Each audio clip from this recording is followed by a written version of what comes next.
गिद्धों का एक झुंड खाने की तलाश में भटक रहा था।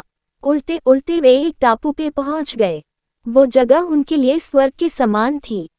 हर तरफ खाने के लिए मेढक, मछलियां और समुद्री जीव मौजूद थे, और इससे भी बड़ी बात यह थी कि वहां इन गिद्धों का शिकार करने वाला कोई जंगली जानवर नहीं था और वे बिना किसी भय के वहां रह सकते थे।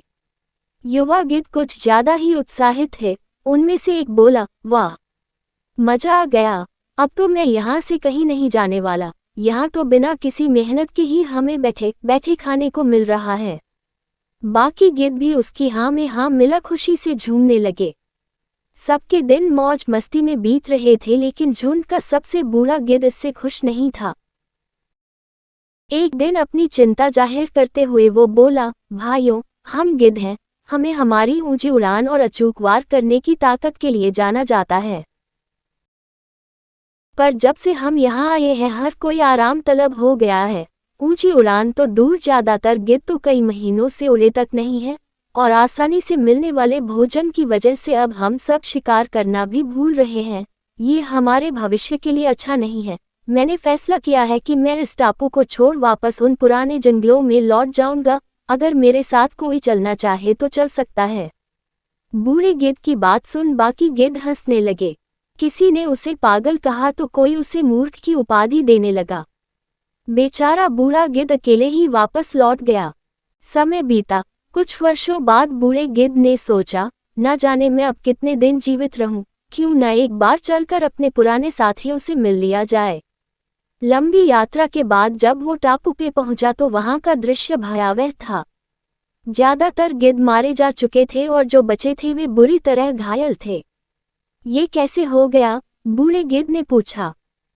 कराहते हुए एक घायल गिद्ध बोला, हमें क्षमा कीजिएगा, हमने आपकी बातों को गंभीरता से नहीं लिया और आपका मजाक तक उड़ाया। दरअसल आपके जाने के कुछ महीनों बाद एक बड़ी सी जहाज इस टापू पे आए और चीतों का एक दल यहाँ छोड़ गई।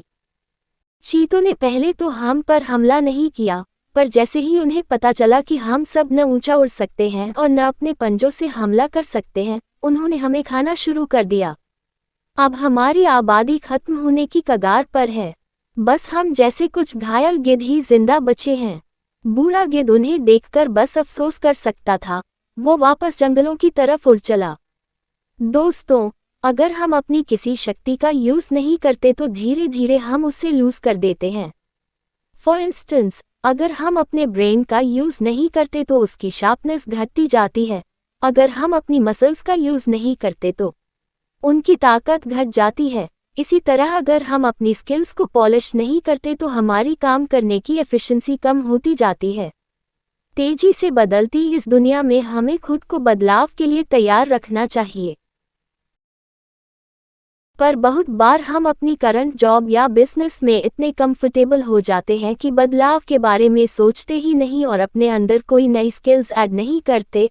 अपनी नॉलेज बढ़ाने के लिए कोई किताब नहीं पढ़ते, कोई ट्रेनिंग प्रोग्राम नहीं अटेंड करते, यहाँ तक कि हम उन चीज़ों में भी डल हो जाते हैं जिनकी वजह से कभी हमें जाना जाता था। और फिर जब मार्केट कंडीशंस चेंज होती हैं और हमारी नौकरी या बिजनेस पे आंच आती है तो हम हालात को दोष देने लगते हैं। ऐसा मत करिए। अपनी काबिलियत, अपनी ताकत को जिंदा रखिए। अपने कौशल, अपने हुनर को और तराशिए, उस पे धूल मत जमने दीजिए। और जब आप ऐसा करेंगे तो बड़ी से बड़ी मुसीबत आने पर भी आप ऊंची उड़ान भर पाएंगे।